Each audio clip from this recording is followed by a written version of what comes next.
am excited for today because we're doing some baking. It is Christmas cookie baking day.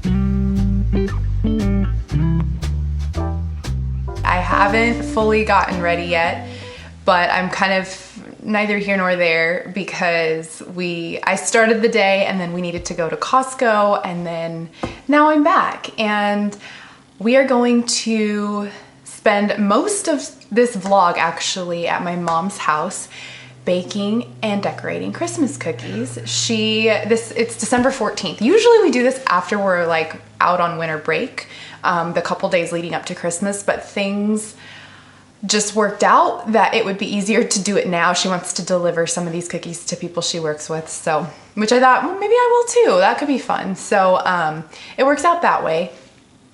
I, every year, am tasked, I got myself into this, but I enjoy it so much. I make the like classic Christmas sugar cookie. It's a Williams-Sonoma recipe. If I can still find it, I will link it, but I've had some trouble finding it in the past, and the recipe I have is like gold because it's so easy. It's like 5 ingredients or something. It's so easy, but just the method of making them: chill the dough and then roll it out. So right now I need to get this dough made and then chill it, and then it'll thaw on the way to my mom. So it works out pretty perfectly. But yeah, we gotta get this going. I'm a little behind. So we're going to make the dough. And the fun thing, I'm gonna try and make the regular recipe, which has granulated sugar, regular wheat flour. But then I also, this year, really wanna be better. I didn't do a good job of this last year, and it kind of affected my body, my health. I wanna be really good at doing more like raw sugar, coconut sugars with whatever treats I have or that I have control in baking. You know, a lot of what I've been baking lately, it's like maple syrup or honey instead of cane sugar or granulated sugar. And then I want to try and stay as gluten-free as possible. So I got the Trader Joe's, it's like the 1-to-1 ratio of gluten-free flour. I was gonna do almond flour, but I don't want to change the taste of the cookies that much. So I'm already gonna use coconut sugar in this recipe. So I thought I would chill on the substitutions as much as I could. So I'm gonna do the gluten-free flour, the coconut sugar in one batch, and that'll be like our household batch. If Mark likes them, or he can have the regular ones. And then in the other batch, I will just do the regular recipe, and that'll be what we pass out. The recipe does call for butter, and I am trying to stay away from dairy. I typically do. Dairy is actually the one thing I stay away from the absolute most, except for around the holiday season because there's butter in all the delicious treats. But like I won't have creamer in my coffee. I do almond milk, or I don't, you know, typically snack on cheeses and stuff like that. But I am going to do butter even in the other recipe, because what I was thinking was if I pull out the other things and substitute them, then maybe I can do butter. But I'm doing the Kerrygold pure Irish butter because that butter is really good, and I do find like I get less inflamed from it.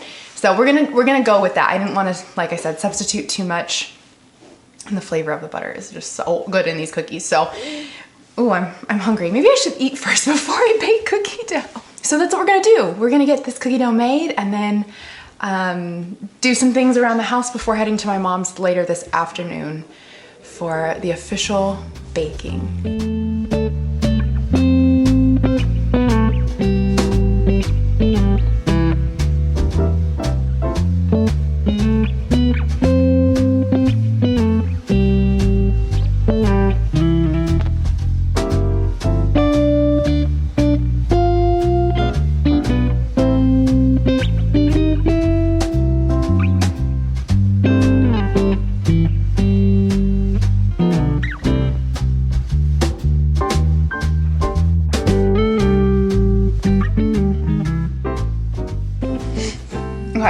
So it looks like gingerbread dough. It's not. This is just the color of the coconut sugar because it's brown. But I tasted a little bit. You can definitely taste the texture. I think it's the coconut sugar though. I don't think it's the flour, because when I touched the flour, like when I was patting it down in the measuring cup, it felt like normal flour and smelled like normal flour.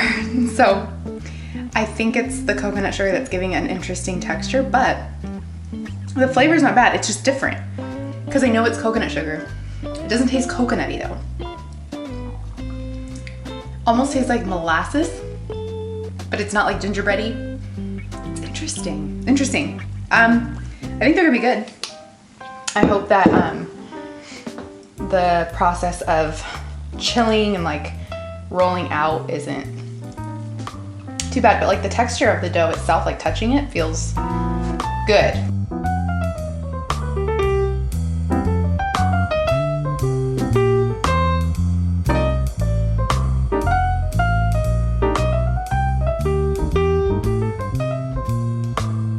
I just remembered we're probably gonna make spritz cookies. I'm glad I remembered this so I can bring the cookie press. But now I'm thinking, should I pick up more gluten-free flour so I can enjoy spritz cookies too? Probably. All right, second round of dough. The real dough is going in the fridge. It came out a little bit firm, or at least it seemed firm, but now that I'm like holding it, I think it's actually gonna be perfect. I'm excited. She's doing good.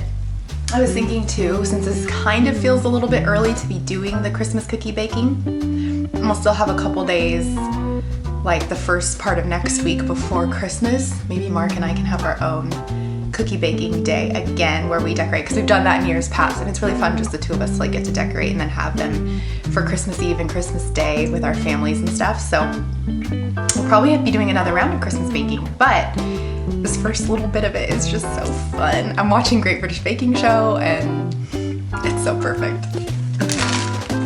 What do you want me to put on? Whatever, what do you feel like watching?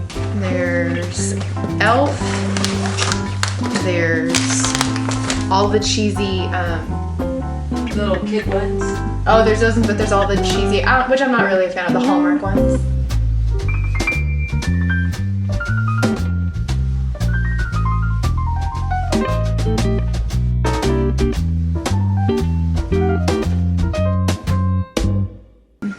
I'm cutting out the test cookies, the gluten-free cookies.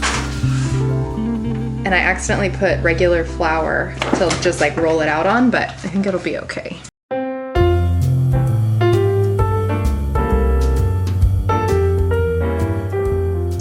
Okay, first batch is out of the oven. They're very speckly and they're pretty crumbly. So I'm gonna let them sit for a minute. And we're gonna get started on the real cookie dough while I eat the remains of the gluten-free cookie dough.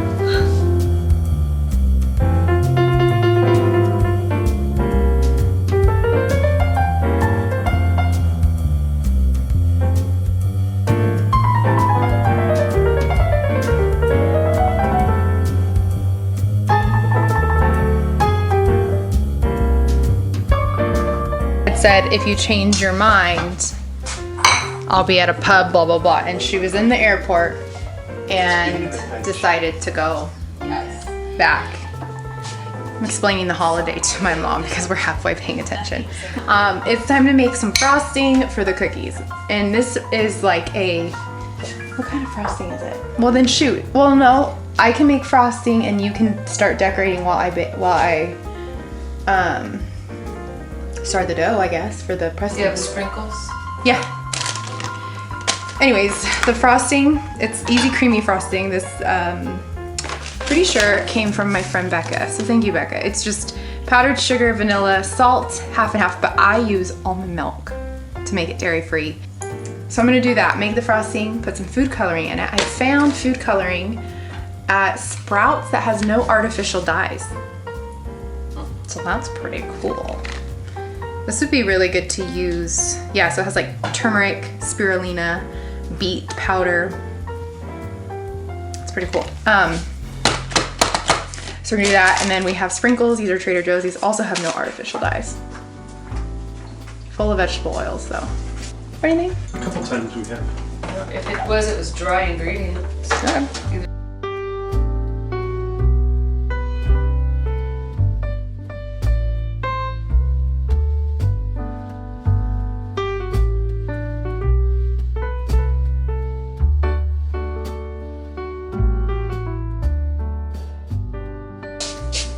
one of the things we're making this year are Spritz cookies. And we got this recipe from my godmother, who has made these every Christmas since I can remember, and they were always my favorite part of Christmas, like my favorite Christmas treat. So now we make them. You use a cookie press. This was your mom's? Yep. So this is my grandma's. My mom gave it to me last year. How cool is that? Made in Sweden. And this dough, I haven't tasted it yet. I figured I'd taste it on camera. It doesn't have any of the healthy stuff that I wanted in it, but we have to taste test, right? And I feel like my whole childhood comes flooding back into my brain. That's the point. Pretty good. Yeah. Gotta remember how to work this because it took me. How did I do it last time? Oh, that's right. You load it this way.